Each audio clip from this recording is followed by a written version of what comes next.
Well, it's been a little while since the last episode of Bleach Forgotten Characters. It's one of those series that I feel can lay low on the channel for a bit while we focus on other areas of discussion. But it's time to resurrect it once more, and this time we're taking a look at the most peculiar disappearance of the Vizard and apparently current super vice captain of Squad 9, Mashiro Kuna. Even among the Vizards themselves, Mashiro has always felt wholly unique, preferring to use hand-to-hand combat over her own Zanpakuto. And while that trait, in and of itself, isn't necessarily unique in the Bleach universe, you'll need to look at characters like Yoruichi, Mashiro took things to the next level by, of course, imbuing her strength with hollowification, while juxtaposing that more sinister ferocity with a childlike playfulness to her personality. She's an intriguing character, and much like the trio of forgotten characters that we've looked at before her, is a real victim of one of Kubo's biggest curses: the ability to create an endless slew of interesting, colourful, and individual-feeling characters that are so alluring to us as readers, but not having the time needed to do anything of note with them. Despite having the eccentric appearance of a superhero herself, Mashiro doesn't get a lot of opportunity to show off her skills. Instead, Mashiro fits comfortably then into the tertiary layer of the supporting cast, getting on the whole very little screen time, probably, I would argue, the smallest of any Vizard overall. But even so, her design, her personality, what we get to see, what fleeting glimpses we have of her relationships and her history, makes you eager to learn more about her, to get to see her properly in action, even if you know you probably won't. Unfortunately, Mashiro is one of a few characters whose fate is left up in the air by the time the series comes to a close, as she goes completely missing from the final arc altogether, despite actually appearing in it at one point, and, intriguingly, being the only Vizard that's a current member of the Gotei 13 to actually use her mask. Mashiro's disappearance is covered in one of the post-Bleach light novels, so we'll see what that has to say for her as well. So in this video we're going to take a look at Mashiro Kuna, including a high-level top-down overview of the character herself, her design, and of course her role in Bleach, and maybe even how we'd have done things slightly differently to give her a better outcome. It's time to give Mashiro her dues, and take a look at another of Bleach's forgotten characters. Before we get started on the video, guys, if you haven't hit subscribe yet, make sure to do that now for more Bleach content like this every single week. And if you enjoyed the video, make sure to give it a thumbs up as well to help support me and the channel. And if you want to take that support from me another step further, I do have a Patreon as well. And as always, I want to say a massive shout out and a huge thank you to everyone supporting me over there on Patreon. I really do appreciate it a lot. And if you want to support me in an even easier way, make sure to check out my second channel, Mr. Tomo Talks Games. Maybe go over there and give it a subscribe. That would be absolutely amazing. But no matter how you choose to support me, whatever form it takes, just know that it means the world to me, so thank you all so very much. And there probably will be some spoilers for the 1000 Year Blood War arc in this video to come, as well as some spoilers for one of the light novels as well. So then, if we start out as we normally do with these Forgotten Characters videos by doing that general overview of the character herself. Mashiro's birthday is April 1st, which is one of those really nice, often overlooked details that Kubo sprinkles throughout all of his cast, that in my opinion really reinforces that he knows each and every one of them so well and on such an intimate level, even if they are, like Mashiro, a character who is really well and truly not that important and mostly serves as background flourish to help flesh out a group like the Vizards. But April Fool's Day is the perfect fit for perhaps the most childish member of the Gotei 13, prone to joking and messing about, undermining even the most serious of situations. She's light-hearted, often to a fault, squabbling, squirming, and throwing tantrums at the slightest annoyance, wriggling around on the floor like a spoiled child. Kubo makes the smart decision to pair her up with Kensei, and I've realised that duos, these pairs of characters, is something Kubo really excels at. You look at multiple pairings throughout the series. They all work so well together. Ikaku, Yumichika, Kyoraku and Ukitake, and here we have Kensei and Mashiro, and it works fantastically, as Kensei is the ultimate straight edge, who doesn't take any nonsense from anyone, but with Mashiro is often forced to, regardless.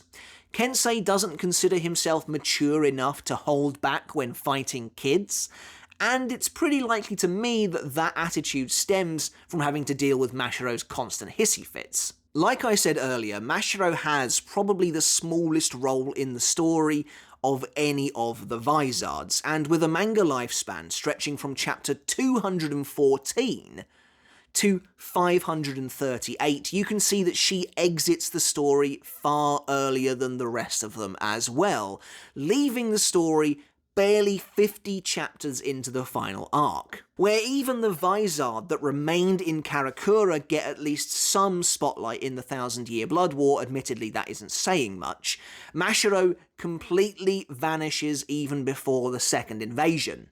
It's ironic that, despite apparently having a new position in the Gotei 13, she'd have probably fared better in terms of panel time if she'd remained with the others in the human world. Now, speaking of which, Mashiro is one of the few Vizards to return to the Gotei 13 after the battle with Aizen.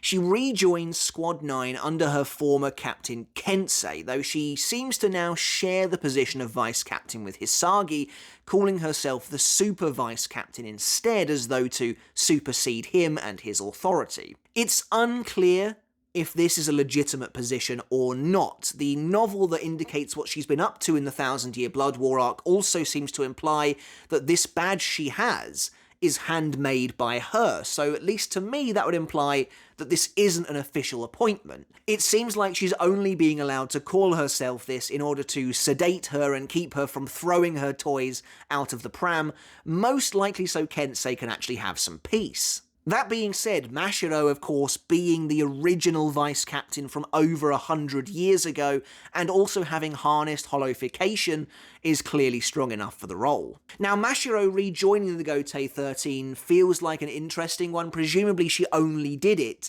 to be with Kensei, because they did have some kind of a bond over a century ago before the main storyline began. But as we will see when we kind of get to her role in the story, Mashiro, her relationships are a little bit weird. It seems like at first Kubo didn't really have anything planned for her and Kensei, and instead had her lined up to be better and closer friends with another member of the Vizards, which then doesn't really make sense that she chose to return to the Gotei 13 after all, so presumably we're supposed to go off of the bond it seemed like she and Kensei had back in Term at the Pendulum. One extra interesting point about Mashiro is that she actually has a sister in the 12th Division's R&D department, who we actually see long before we finally meet Mashiro herself.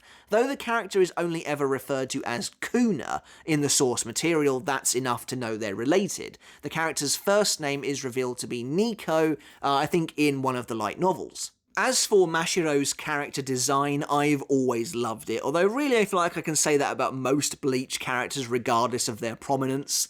With her gleaming emerald hair and her superhero Kamen Rider inspired outfit with hollow mask to boot, she looks like absolutely no one else in the series, and really has a personality to match. And of course, as I've mentioned before in the past with previous character videos, somebody looking totally unique is such a great value, such a boon to their character in a cast that eventually ballooned as much as Bleach's did. And Mashiro still manages to stand out completely, even when she's eventually ditched her spandex superhero outfit and returned to the Shihakusho of the Gotei 13. The Kamen Riders, which translates to Masked Riders, are essentially a bug-themed group of superheroes in spandex and generally grasshopper-styled masks.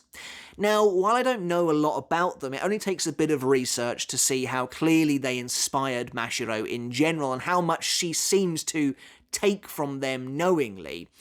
It almost feels like she is purposefully emulating them to the point of fandom, as she predominantly utilises kicks in her combat style, much like the Riders do, and Mashiro also has a tendency to name and call out her kicks as she performs them, such as the Mashiro kick, the Mashiro drop kick, and the Mashiro super kick. And all of these abilities, the way she names them like that, feels very superheroic in nature. Oddly, it's almost as if she knows she's in a comic. But I love the bold combination of white and orange for her outfit, and you can see from the image on the thumbnail that she really does look fantastic. Though I will say, trying to search for a decent image of this character is a great indicator of how little she actually does in Bleach, and how much of a tertiary supporting character she actually is, as it was not easy to find a decent shot. But while I feel like I gush over Kubo's ability to design characters all the time, I mean that was the entire point of my last upload essentially, I have to do so yet again. When designing a character whose kind of main theme, the kind of main motif for the character is that of a superhero, it feels like it would have been quite easy to over-design her, to go way over the top, but instead Mashiro kind of manages to remain grounded and down to earth in her look while still exuding that comic playfulness that you might expect from a television superhero. I think it works so well, and she looks absolutely fantastic. And of course, adding her hollow mask into the mix manages to complete the look in a way that is just excellent to see. As we move on to Mashiro's role in the Bleach story, like I've hinted at already, it's not going to be truly extensive. Mashiro first appears in chapter 214, silhouetted with the rest of the Vizard as they look down at Ichigo when he finally arrives to seemingly join them to begin his training. Now, of course, the major Vizards during this portion of the story are Shinji and Hiyori, with, I would argue, maybe Hachi becoming the kind of third most important, as he's the one who generates all the shields for Ichigo during his training session, and the other Vizards are all really kind of left to the wayside for the time being, mostly just getting an introductory line and small tidbits that give us the tiniest of hints towards their greater personalities. We get a baseline look at them as characters, and then, like I said, that tiny snippet into a little bit more about who they actually are. And I would argue, even here at the start, Mashiro is one of the more relegated members of the Vizard overall, not really getting to do anything or be involved in any particular way. We don't even get to see her role in Ichigo's training. Instead, Mashiro spends most of her time with Hachi, almost treating him as a father figure of sorts. And he is the Vizard that it seemed like Kubo wanted to initially put the focus on in regards to a relationship with Mashiro of some kind. Most of the time, Mashiro is hanging out with Hachi in some form. Of course, there's the great imagery, the dichotomy of their two character sizes, Hachi being this absolute whale of a man, as Omaida calls him later on, and Mashiro being the smallest one there of the Vizards. It goes quite well, they go quite hand in hand together, but she's often either concerned for his well-being or trying to get a read on a situation that's evolving around them through him. And at one point he even tells her to be quiet because it's supposed to be a serious moment. And she's, asking him loudly like a child might what's actually happening, what's going on. And honestly, Mashiro's character in general does bring up the question, I think, as to how old she's actually supposed to be, because she really does act childlike to a fault, to the point where you do have to wonder if she is meant to maybe just be a teenager, like acting like a spoiled brat, or if she is actually meant to be a bit older than that, but is very, very childlike in her nature. It's difficult to say. But during these early portions, Mashiro really doesn't do a lot, acting as very much a background member to the Vizard, occasionally chiming in here and there. When Orihime seems to be building some kind of a rapport with Hachi because their abilities are very much similar, Mashiro is shown having a fit, throwing a tantrum, raging at the idea that Hachi is spending more time with another girl than her, again showing that I think their relationship was the one Kubo was originally like, this will work, and then decided to change his mind and divert to the Kensei relationship when the Turn Back the Pendulum arc came around. In fact, that relationship that she would eventually foster with Kensei is beginning to be built here. These are the early stages it is hinted at when he gets angry already with her seeming immaturity. Interestingly, however, there is one small point that comes out during Ichigo's training where Mashiro is revealed to be able to hold her hollowification for a massive 15 hours straight, supposedly, whereas the rest of the Vizards have to almost constantly be removing their masks for fear of overexerting themselves. It seems as though Mashiro has such good control over her inner hollow already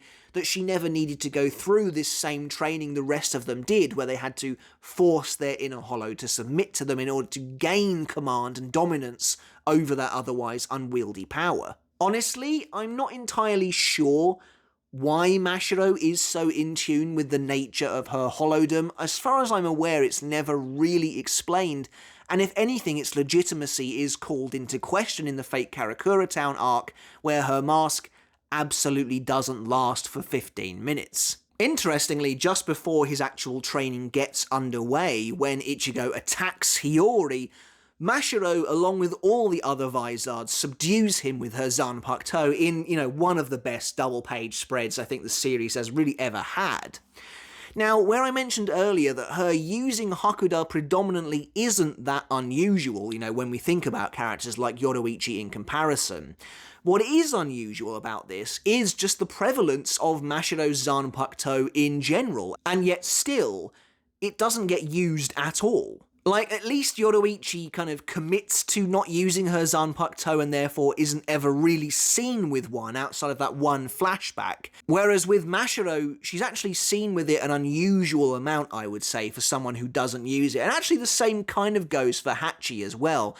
But it's there when we first get a look at her. She's holding her Zanpakuto, and so is every Vizard, to be fair. And she actually brings it with her to the battle in Fate Karakura Town as well, even going so far as to look like she's actually about to wield it in her own unique way, seemingly attaching it to her foot, it looks like, when the rest of the Vizard reveal their Zanpakuto in another great double-page spread. There's actually a ton of double-page spreads devoted to the Vizard, all of which look amazing. In Turn Back the Pendulum, we of course get to see Mashiro's history along with the other Vizards. She was originally the vice captain of the 9th Division over 100 years ago, and she was of course Kensei's vice captain as well. And I have to say, I really like her look here too. Now she has slightly more ruffled, messed up hair compared to the more neat bob that she has in the present day, and I think she just looks really great again with her now pink scarf accentuating her and making her stand out compared to the rest of her fellow officers. But she still has that same childlike personality. Now she's really getting on Kensei's nerves. We see them actually working together. This is where their relationship starts to really get built up. She ventures out with Kensei and the rest of the investigation squad, that part of the 9th Division that goes out in search of the truth regarding the disappearing Konpaku all those years ago. And of course, Mashiro doesn't want to be there. She doesn't understand the point of them going out and doing this, and she just rages and throws a tantrum, rolling around on the floor like a child, essentially, which of course sets Kensei off once again. Honestly, it's pretty weird when you think about it that these two actually ever ended up as partners like this, because in Turn Back the Pendulum itself, it is revealed by Aizen that the captains have the power to choose and appoint their vice-captains, and the vice-captain has the power to decline that appointment if they so wish. So it makes me wonder if Kensei and Mashiro maybe somehow knew each other prior to getting these high-up positions, because otherwise I see absolutely no reason why a hard-ass drill sergeant-style character like Kensei would ever choose Mashiro to be his vice-captain. However, that's not to say she's completely useless during this arc. While the investigation squad is out looking for clues regarding what's going on, Kensei and the others end up defending some children, including Hisagi, from a massive hollow. During this time, while Mashiro doesn't participate in the fight, she does discover 10 empty Shihakusho, and while she doesn't understand the relevance of that, Kensei, of course, realises that they now have their first Shinigami victims of this strange pathogen or whatever's actually going on. But Mashiro continues to inject comedy and a comedic element into otherwise very serious scenes. Of course, really everything that goes on in Turn Back the Pendulum from this point onwards is very serious stuff. It actually gets quite dark. But Mashiro is there, at least at the beginning, to liven things up a little bit, even when she's fast asleep. We see that Kensei has organised and set up a stakeout, basically, so that the 9th Division can kind of try and catch in the act whoever is behind these attacks catch the culprit and apprehend them red-handed. But Mashiro has totally fallen asleep on the job and is even having some slightly dodgy dreams about her commanding officer. We don't get to see Mashiro actually be hollow-fied, but we know it happens, we know she falls victim to it, and the reveal of her full hollow form is later shown to us during the battle with Kensei. It's a terrifying moment where Mashiro suddenly appears and attacks Rose almost out of nowhere, revealing that yes, Kensei isn't the only victim. And what's interesting about this is, of course, we get to see both the fully hollow-fied forms of Kensei and Mashiro, and again, they look to be quite juxtaposed, where Kensei's hollow form is very brutal in appearance with these massive fists, this gnarled look to him, these huge, strange cylinders and protrusions seemingly bursting out of his skin, giving him, on the whole, a hulking, monstrous appearance. Mashiro's is considerably more streamlined, it's very sleek, it's very slick, and again, this is probably supposed to emphasize the difference in how both of these characters use hand-to-hand combat. Kensei, despite not being averse to using his own Zanpakuto, also favours Hakuda quite a bit as well, though his is more in the form of vicious, hard-hitting and almost thuggish punches, where Mashiro tends to use much speedier, much more lithe kicks and jumps in her Hakuda itself. So her form is much less monstrous, but equally dangerous. Almost as soon as she appears, she takes Rose out, in what you have to imagine is one of the more painful injuries in the series, the way she just flat out fully kicks him straight on the top of the skull. Must be pretty bad, but she then launches a massive attack on Shinji, a really cool dynamic showcase of her speed, the full force of her abilities, before she's captured and slammed beneath Hachi's Bakudo Gochu Tekkan. She's then taken back to Kisuke's lab once the events of the night have unfolded. But this is the first time we get to see both her and Kensei's hollow masks, and outside of Shinji and Hiyori, these are the first two Vizard whose masks we get to see. The Fate Karakura town presents us with probably Mashiro's biggest role in the story. She of course arrives on the battlefield with everyone else when it looks like it's over for the Gotei 13, and like the rest of the Vizard, has nothing she wants to say to anybody else there. Of course, she then summons her hollow mask along with everyone else, as well as I mentioned earlier, draws her Zanpakuto, though she never uses it, and goes into battle against the wave after wave of Menos Grande spawned by a gigantic hollow that's effectively a Menos Grande transport bus called Hulir. And Mashiro beats up a number of Menos Grande using just her Hakuda skills, including what I feel is probably the most famous shot of this character, where she does a kick across the sky with an explosion going off behind her. This explosive backdrop, I think, is purposefully stylized to look like a superhero in an action movie. And Mashiro does something actually of note here. The Menos Grande are defeated, and she's angry with Kensei that he's seemingly killed off the last one, but he says that he will let her take down the massive hollow behind them, Hulir. So Mashiro appears immediately in front of Wonder Ice, but rather than actually attacking him, she does go straight for Hulir, which is looming over both of them, and she almost like charges up her physical attack before unleashing a Mashiro super kick above her head, wiping out Hulir in a single hit. And I often think this goes overlooked as far as what the Vizard actually achieve in the Fate Karakura town, because admittedly, they don't achieve a lot, but outside of Hachi killing Baragon, that's basically all anyone ever talks about. Now, it is difficult to quantify just how impressive this actually is. Hulir may have been extremely weak if really its only purpose was to bring a bunch of foot soldiers to the battlefield and to free Aizen and Tosen from Yamamoto's Jokaku Enjo. But regardless, Mashiro just seemingly kicking him, literally she lifts her foot up above her head and ruptures his entire body, to the point where Hulir seems to like crack and split before eventually bursting in a fountain of blood. I think that's pretty impressive looking, to be honest, and it just goes to show you how much power a hollow-fied Mashiro is actually capable of putting behind her physical attacks. But anyway, Mashiro then actually takes on Wonder Ice himself, and there's a really great moment, I think, where Wonder Ice is looking up at Hulia's deflated, exploded body as pieces of Hulia rain down from the sky.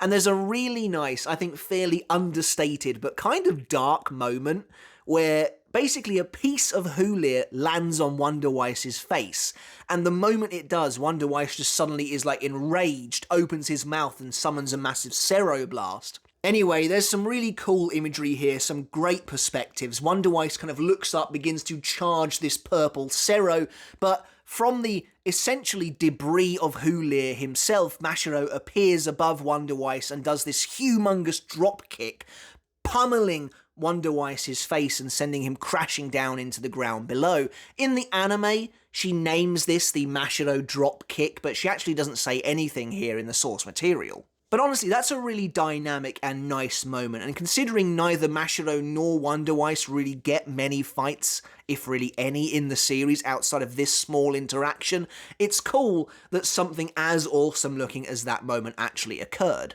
And I think you can really feel the impact of the drop kick as well, but again, considering how easily she killed Hulia, the fact that Wonder Weiss is effectively unharmed from a massive kick to the face like this just goes to show how hardy he actually is. A small part of me does wonder if Wonder Weiss, when he appeared after his creation in Karakura Town along with Yami and the others, and he went after that dragonfly in the air, maybe that was some foreshadowing on Kubo's part that he would eventually take on the bug-themed superhero, or maybe I'm giving Kubo way too much credit where that's concerned. As Wonder Weiss lies dazed on the ground, Mashiro pulls a victory pose and pronounces her victory, something that for some reason has always stuck with me, particularly the way she says it in the anime. I don't know why, I just absolutely love it. And this fight is not returned to until after Harabel falls, so by the time the Espada are all dealt with, we finally return to Mashiro versus Wonder Weiss, and he's been down for the count ever since. However, he suddenly rises up behind her and tries to grab her, but Mashiro's well aware of this. She spins around, kicks him, and sends him flying again. As her fight with him intensifies and they trade blows and she looks like she's fully in control, Kensei kind of says to her, you need to be removing your hollow mask at some point because otherwise, you'll overexert yourself, you'll get tired and you won't be able to use it anymore at all, it'll break on you. And this is again kind of hammering home this point that most of the other Vizards feel a need to continuously remove their masks to sustain their strength and energy. But Mashiro claims to not need to. She says, I can use this thing for 15 hours, I'll be absolutely fine. And Wonder Weiss keeps on coming back, inching closer and closer with every attack, eventually managing to grab Mashiro's scarf and fling her across the city, ripping her scarf in two. And this enrages Mashiro, so she leaps up into the air and launches what she calls the Mashiro Super Cero towards Wonder Weiss, a green Cero that is summoned by performing a kicking animation in midair. Again, just another one of those tiny details that Kubo didn't need to do, but helps further distinguish Mashiro by giving her something that's very fitting for her. That's absolutely how she would go about using a Cero. However, Wonder Weiss negates her green Cero, kind of just opening his mouth and then it seems to split apart in front of his face. I always kind of wondered whether this was meant to be a hint towards Wonder Weiss's true strength, that he was just strong enough to rebuke it with no issue, or if it was again meant to be a hint at him being able to extinguish things. Regardless, Mashiro moves to punch him, but her mask shatters, instantly just blowing apart on her face like a piece of fragile china, the chunks of it floating away into the wind. And this is really interesting, again, with the rest of the Vizards, like I said, they all will voluntarily remove their masks of their own accord. We haven't seen a mask explode like this, I don't think, since Ichigo was battling Grimmjow. I mean, again, his mask blew up plenty of times in the battle against Ulquiorra, but that was really because he was being overwhelmed. His mask, actually, the timer ran out in his fight against Grimmjow back in Karakura Town, and I don't think we've seen that happen since then. So I'm not really sure what that's supposed to indicate. Can she not hold it for 15 hours after all? Was she bluffing? Or was she simply just pushing herself way harder than before, the angrier she got as the fight dragged on? But there's a really nice kind of eerie moment where Mashiro, time seems to slow down almost, and her mask shattering catches her off guard. And she's like, oh, time's up, I guess, and then Wonder Weiss has this crazed look on his face when even he seems to realise this is bad news for her, and he lands a punch square in her face, almost knocking her out in one go. Like I said, it's a kind of dark moment. It moves from Mashiro being this light-hearted comedic character to suddenly being hit so hard, being cracked so hard in the face that blood comes gushing out, and she basically seems to be knocked out, her neck snapping backwards, and Wonder Weiss is, of course, unrelenting. It's difficult to know if Wonder Weiss is malicious, or if he just wants to beat her up because of what she did to Hulir, and he's finally starting to get into it, but either way, he readies another punch, only for his hand to be caught by Kensei. Of course, Kensei saves Mashiro, he places her down on a building, at which point she kind of laughs a little bit with her face all beaten up and bruised, and she says, is Kensei there to avenge her? But he kind of says, you know, you had this coming because you didn't listen to my warning about your mask. And unfortunately, as if to foreshadow Mashiro's own later disappearance in the next big arc, Kensei's following fight with Wonder Weiss and his fate in this battle would be off-screened completely. And then when we get to the 1,000-year Blood War arc, the curse of the Vizards catches up to Mashiro. She only appears once during this arc, after the first Quincy invasion, where she's revealed to be a fully fledged member of the Gotei 13, with, like I said, that seemingly made-up position of the Super Vice Captain of Squad 9. After Kensei takes Hisagi out to the wastelands of the far-flung Rukongai, presumably, Mashiro arrives to help Hisagi train to learn bankai. But Hisagi kind of protests about this, being like, you know, I don't know bankai, how am I supposed to learn bankai in this amount of time? But Mashiro hollow-fies, bringing down her mask before punching Hisagi square in the gut and revealing her supposed newfound position. Like I said, this is interesting because Mashiro is the only Vizard that's now a member of the Gotei 13 who seemingly uses her mask without issue. And we discussed this in my video about Vizard masks in the Gotei 13 post-Aizen battle, but if this is a result of some kind of rule that's been imposed by the Central 46, maybe the reason she's using it here is because they are outside the Seirete by presumably a decent distance. But I still think, in the heat of battle, in a life or death situation against the Sturmritter, it doesn't excuse the other Vizard not using them. Regardless of that, this is the last time we see Mashiro in the entirety of the source material, which is really, really weird and a big shame, and why she's here as a forgotten character. Like I said, the other Vizard, who, whether you're happy with their role or not, I imagine for most people probably not, because they really don't do much. At the very least, they do show up later on, they get a little bit of something to do, they get some spotlight, they get that nice moment where they rejoin up with the Gotei 13 fully in harmony as one uniform unit.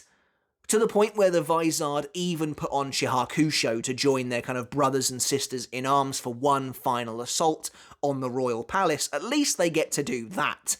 Mashiro is just completely gone. And so if we kind of move on to the light novel that explains a little bit about what Mashiro was up to, I believe it is We Do Not Always Love You. And this is where it's revealed what Mashiro was doing during the time we didn't see her, supposedly. During the Major War, so presumably the second Quincy invasion, the students of the Shino Academy were all evacuated to their dormitories, and of course this makes sense, the academy would have been replaced, presumably, by some kind of Quincy Vandenreich building, meaning that all of the students were essentially totally exposed, none of whom are really ready to take on the sold-out, the experienced Quincy soldiers at all. So it makes sense that they were all kind of ushered away, they were all hidden away, but of course all of that Reiatsu gathering in one point drew the Soldats' attention, so they attacked the Shino Academy. And supposedly the Soldat all launched an attack on the academy and its students, who were in turn protected by the lecturers of the academy itself, which is an awesome idea.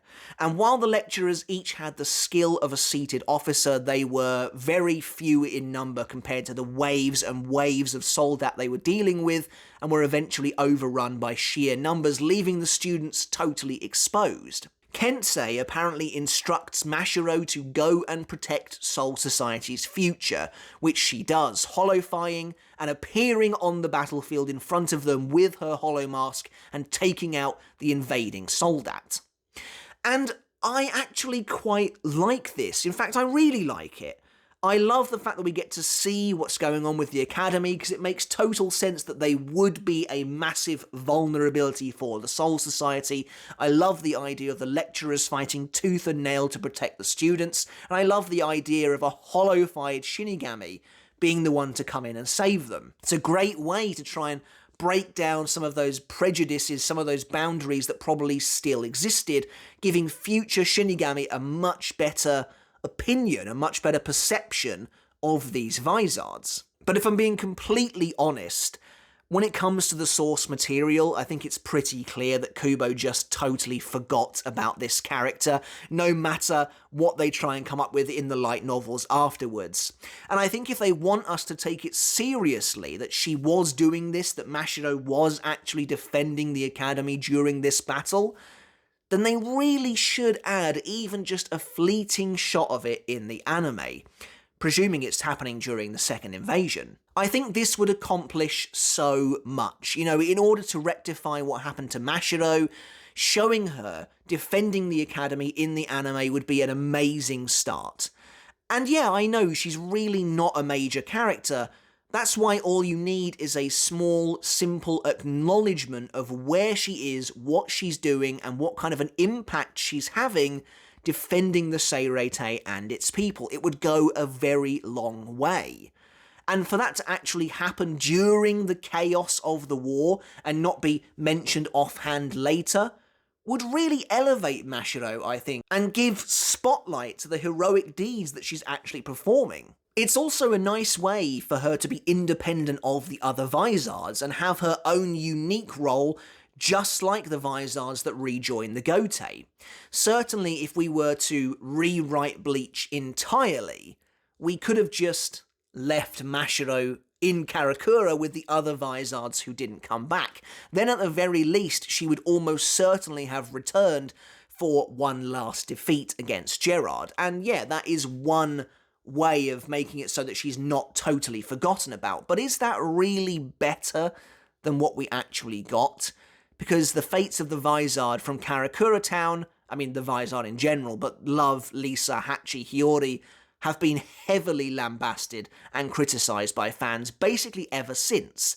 And adding Mashiro into that group really isn't going to change a lot. Honestly then, I'm not sure if that would be a better or worse fate than what actually befell her in the source material. And so at this point regarding this character, I think the best thing to do is just to acknowledge what We Do Not Always Love You said she was up to, but actually show it happening in real time. It doesn't have to be much, just a small snippet of her actually defending the students would go a long way for this character in making sure she's not totally forgotten about. And so at the end, it's true then, at the end of the day, Mashiro is a character that matters little in the grand scheme of the events unfolding in Bleach. Like I said at the top of the video, she's probably a tertiary level supporting character at best, and the Vizard with the least amount of screen time to her name. But again, where even the Karakura Vizards got to return and have at least a semi-meaningful experience in regrouping with the others, putting on their Shihakusho in that very symbolic moment of everyone coming together, Mashiro is just conspicuously absent for almost the entirety of the final arc. And if we're looking at characters like Kukaku, under the lens of a forgotten character because of what happens to her in the Thousand Year Blood War, then Mashiro deserves that treatment too. And so that's it for the video, guys. I really hope you enjoyed it. Let me know in the comments below what you think of Mashiro Kuna, potentially the most forgotten of all the Vizards, though that does seem to be quite a high bar to overcome. Let me know in the comments below maybe how you would have changed Mashiro's story in the Thousand Year Blood War arc. What would you have had her do to make sure that she wasn't left behind, to give her something to do in the grand scheme of the battle? How would you have them include the content from We Do Not Always Love You in the upcoming anime? I'd love to hear your thoughts down below. But like I said, I hope you enjoyed it. If you did, give the video a thumbs up. Make sure to hit subscribe if you haven't done already. And until next time, I'll catch you later. And I'll see you then.